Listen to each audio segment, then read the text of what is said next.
देश भर में पिछले कई दिनों से हॉट टॉपिक बने इंदौर के कारोबारी राजा रघुवंशी हत्याकांड में लगातार एक के बाद एक नए खुलासे हो रहे हैं। इसी कड़ी में अब मुख्य आरोपी में शामिल राज कुशवाहा के चाचा के बयान से नया मोड़ आ गया है। दरअसल राज के चाचा भूपेंद्र कुशवाहा ने बताया है कि उनके परिवार की आर्थिक हालत ठीक नहीं है। राज की नौकरी ही परिवार का भरण पोषण करती है। सोनम के पिता की फैक्ट्री में राज नौकरी करता है। ऐसे में आखिर इन हालातों में सोनम और राज के बीच प्रेम प्रसंग कैसे हो सकता है? इसके साथ ही राज के चाचा ने बताया है कि राज को सोनम किसी हालत में पसंद नहीं कर सकती। हो सकता है कि उसका इस्तेमाल किया गया हो और इसी वजह से उसे फंसाया भी गया हो।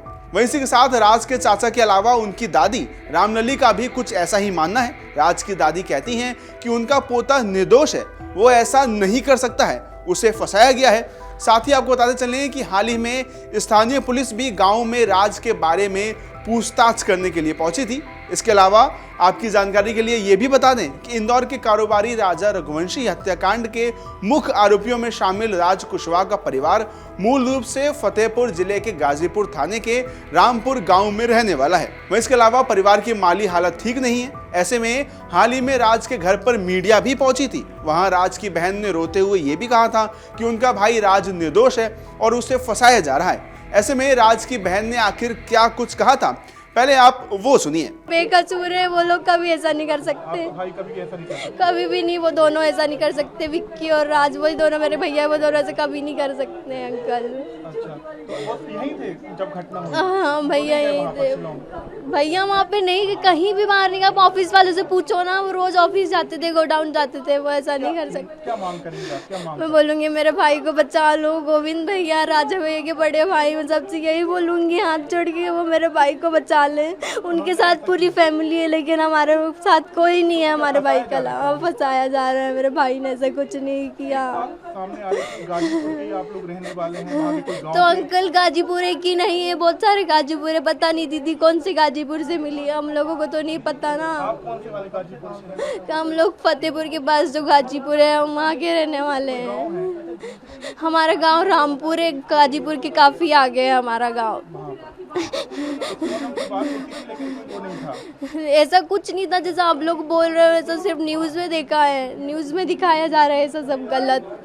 तो आप क्या सीबीआई कौन सी जांच की मांग करेंगे जिससे आपको लग रहा है कि न्याय मिलेगा? जांच का नहीं पता, सीबीआई का सुना है बस। जो भी हो हमारे भाई को छोड़ दे। हमारा भाई निर्दोष है, उसने कुछ नहीं किया। वो दोनों बहुत, उन लोगों ने कभी ऐसा नहीं किया।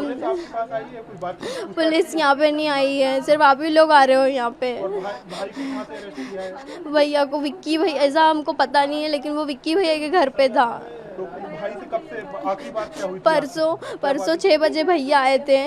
परसों 6 बजे आए थे, बिल्कुल टेंशन नॉर्मल थे एकदम। फिर भैया ने, मम्मी ने बोला बेटा खाना खा ले, तो उसने नहाया और नहा के नए कपड़े, बोले मैं नए कपड़े पहनूंगा क्योंकि मंदिर जाना है। उसने नए कपड़े पहने, जूते पहने नए, और फिर उसके बाद चला गया। फिर रात हो गई थी बहुत ज़्यादा, इसलिए वो मंदिर नहीं गया था। मम्मी ने उसको 7 बजे फ़ोन किया, नहीं अंकल प्लीज़ नहीं आएंगे, अपन नहीं बुलाएंगे। हाँ, कोई नहीं आएगा, कोई नहीं आएगा। मैंने 7 बजे मम्मी ने बात की थी, तो उन्होंने बोला कि मम्मी रात बहुत हो गई थी। वहीं इसके अलावा दूसरी ओर सोनम के भाई ने भी हाल ही में मीडिया से रूबरू होते हुए राज और सोनम का जिक्र किया था। हालांकि सोनम के भाई ने भी सोनम और राज के बीच किसी भी तरह के प्रेम प्रसंग होने की बात को सिर्फ अफवाह बताया था। राज और उनके बीच में कहीं अफेयर था, क्योंकि बिना इतना बड़ा, क्योंकि वो दीदी सिर्फ दिखाने के लिए बोलता था। नहीं, वो परमानेंटली हमेशा 24 घंटे सिर्फ दीदी दीदी बोलता था।